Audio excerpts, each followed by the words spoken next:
రాములమ్మ రాజకీయం విజయశాంతి టార్గెట్ అదేనా?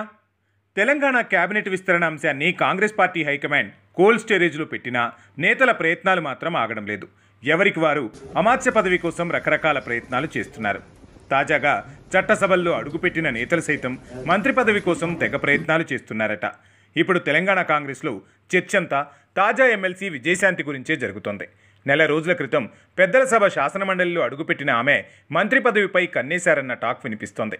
ఎలాగైనా కేబినెట్లో స్థానం దక్కించుకోవాలని గట్టి పట్టుదలతో ఉన్నారట విజయశాంతి.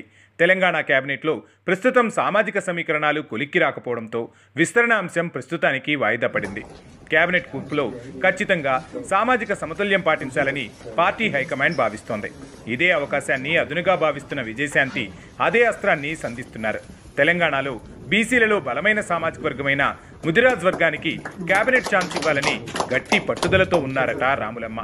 అందులో భాగంగా అసెంబ్లీ ఎన్నికల్లో గెలిచిన మక్తల్ ఎమ్మెల్యే శ్రీహరి ముదిరాజ్ ఒక్కరు మాత్రమే ఆ సామాజిక వర్గానికి చెందినవారు ఉన్నారు. కేబినెట్ విస్తరణ జరిగితే ఆయనకే పక్కా ఛాన్స్ అని అంతా భావించారు. కానీ ఇప్పుడు ఆల్ ఆఫ్ సడన్గా రేసులోకి విజయశాంతి వచ్చేశారు. ఎమ్మెల్యే కోట ఎమ్మెల్సీ ఎన్నికల్లో బీసీ ఈక్వేషన్స్తో పెద్దల సభలోకి విజయశాంతి అడుగుపెట్టారు. ఎమ్మెల్సీ అయినప్పటి నుంచి ఆమె కేబినెట్లో చోటు కోసం కసరత్తు చేస్తున్నారు. అయితే అందుకోసం సామాజిక సమీకరణాల్లో భాగంగా విజయశాంతి కూడా ఇప్పుడు ముదిరాజ్ కోటాను ప్రస్తావిస్తున్నారు.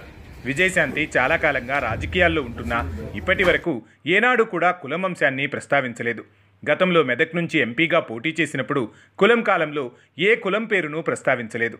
ఆ తర్వాత ఎప్పుడూ కూడా ఆమె ఏ సామాజిక వర్గం అనేది స్పష్టత ఇవ్వలేదు.